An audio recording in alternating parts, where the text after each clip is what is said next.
I've been a shepherd for most of my life. 43 years, to be exact. In that time, I've seen all kinds of weather, all sorts of dangers, and all manner of sheep. You get to know them after a while, not just as a flock, but as individuals. Some are stubborn, some are skittish, and some are just plain slow. But none of them, I mean none, ever surprised me like Clara did. It happened in late September, just as the season was turning and the air had started biting at the edges. We were coming down from the higher pastures, like we do every year before the first snow. The flock, 183 sheep, had done well that summer, grazing lush hillsides that had seen a good mix of sun and rain. They were strong, healthy, full. I had my 2 dogs, Bryn and Elsie, with me, as always, and Clara was just one of the many ewes in the group. Clara wasn't anything special to look at. A bit smaller than the others, with a grayish face and eyes that always seemed too focused, too thoughtful for a sheep. I'd noticed that she was often at the back, not because she lagged but because she watched the others. Always seemed to be counting, if that makes sense. Sheep don't do that. But Clara did. Now, the day things went wrong started normal enough. Clouds overhead, but no real threat of rain when we set off. We were following a known trail that cuts through the low mountain pass called Drycroft Hollow. It's a narrow, sloping path between 2 ridges, sheltered by some old pine and fir stands. Normally, it's about a half-day's journey down to the valley and the main pasture at Grenton Hill. Around midday, the sky turned. It happened fast. I've seen storms roll in over these hills many times, but this one came like it was pulled across the land. The wind howled first, a strange, high whine like a warning. Then came the rain. Cold, hard sheets of it, and so heavy I couldn't see more than 20 yards ahead. The dogs were skittish. I whistled them in tighter, trying to keep the flock compact. Then the thunder cracked. Loud. Right overhead. The kind that rattles your bones. That's when the panic started. The flock scattered, like marbles on stone. No direction, just blind fear. Some ran toward the trees, some up the ridge. I called and shouted, but the rain and thunder drowned everything. I tried to hold them with the dogs, but the terrain was working against me. Slopes became slippery, mud grabbing at my boots. My footing gave way more than once. I got separated, not far at first, maybe 20 or 30 paces. But in that rain, it was enough. Visibility dropped to nearly nothing. The dogs were barking now, frantic and uncertain. I made a hard decision then, to find shelter, wait the storm, and hope the flock didn't scatter too far. There's a rock outcropping near the hollow's bend, a sort of half-cave under an overhang. I'd used it before in bad weather.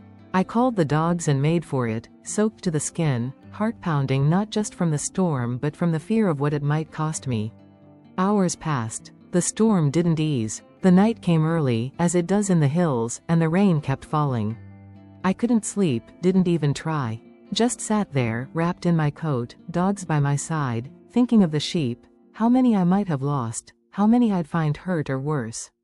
It was just before dawn when the rain finally gave way to a stubborn mist. I didn't wait. I set off immediately, dogs ahead of me, sniffing and searching. The ground was slick, streams overflowing, trees stripped of leaves. We found the first small group of sheep 2 hours later, huddled in a gully. Maybe 20 of them, scared but unharmed. Over the next 4 hours, I found 2 more clusters, some 10, 12, a few alone. But by mid-afternoon, I'd counted only 97. That meant 86 were still missing. And that's when I realized Clara wasn't among those I'd found. I wasn't surprised, exactly. Not yet. Clara had always kept to her own rhythm. But it did make me uneasy. I'd always had this odd feeling that if trouble came, she'd react differently. I moved higher up the ridge, along a less used path, and then down toward the south slope, where the forest thickens. That's when I saw them, fresh tracks. Sheep prints, bunched close, moving in a line. Too many to be a stray or two.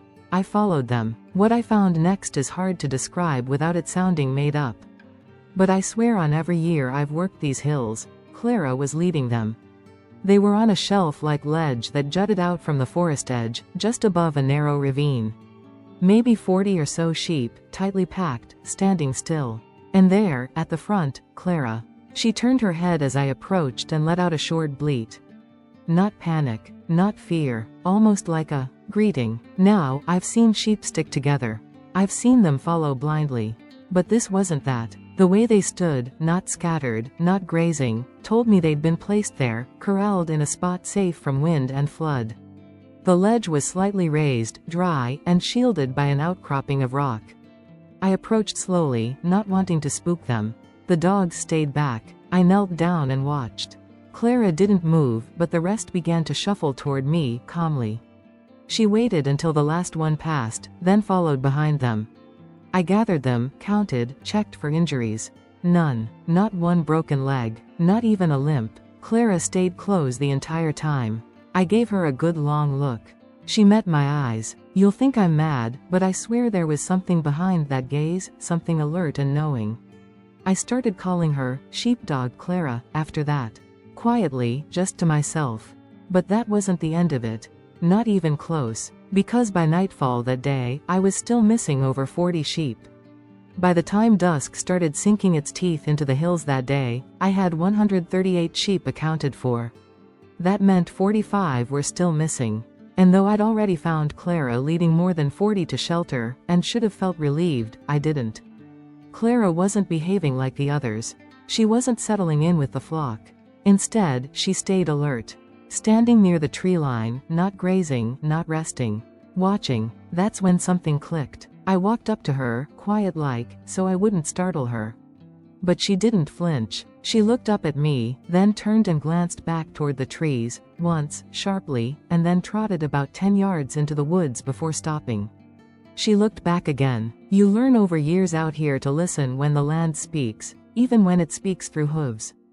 I turned to the dogs. Go with her, I told them softly, and gave a hand signal. Bryn took the lead, Elsie behind. Clara moved ahead again, slow at first, then steadier, deliberate. I followed. The trail she led us on wasn't marked. It cut through thick brush and down a hidden crease of slope I'd never noticed before. It curved behind a rise, almost like a trench, narrow and steep. The kind of place sheep don't usually go unless they're forced. That's when I realized what must have happened. When the storm came, some of the flock, maybe a panicked batch in the middle, must have broken into the trees and tumbled into this cut. Too deep and twisted to climb back easily, especially in the mud and chaos. Clara must have seen them go. I moved faster now, heart thudding. Then I heard it, the faint sound of hooves, shuffling, and the occasional bleat. We turned a bend in the gully, and there they were. 45 sheep, huddled together in the tightest section of the ravine, hemmed in by a drop on one side and fallen branches on the other. Some of the younger ones looked shaky, and a few of the older ewes had scratches, but they were alive. Every single one. And standing on a rise above them, as if guarding, was Clara. I still don't fully understand how she did it. Had she followed them during the panic? Rounded them up herself, or simply kept them calm in that sheltered run? She must have gone back and forth more than once. That was the only way she could have known they were all down there, that they were safe, and that I hadn't found them yet. She left the group she'd already saved to come find me, to show me where the rest were. We spent the better part of that night getting those sheep out of the ravine. I used the dogs and my crook, coaxing them carefully one by one up the narrow incline Clara had led us down. She stayed with us the whole time, always near the back, until the final few made it to the top. By dawn, I had every one of my 183 sheep gathered on the open slope below Grenton Hill. Not one lost. That doesn't happen. Not in storms like that. Not when visibility drops to zero and the wind turns the hills into ghosts. But it did happen. Because of Clara. Afterward, I kept a close eye on her, not just out of curiosity, but respect. I've never seen behavior like that in a sheep. She had an awareness, a calm under pressure, and a sense of movement that you just don't get unless you've been trained like a dog, and she hadn't been. She lived 6 more years after that. Had strong lambs. Stayed healthy. And every season, during the migrations, she took up the same place in the flock, near the back, always watching. The year she passed, I buried her just above Drycroft Hollow, under the same outcropping I'd taken shelter in that night. Put a small stone over her resting place. Nothing grand, just enough to remember. I don't tell this story often. Most people either don't believe it or smile like they're humoring an old man too fond of his flock. That's fine. I don't need to convince anyone. But I know what I saw. I know what happened. Clara saved that flock. Not because she was brave, though she was. Not because she was lucky, because she wasn't. But because, somehow, she understood. And because in a moment of chaos and danger, she did what I couldn't. She took charge. And she brought every last one of them home.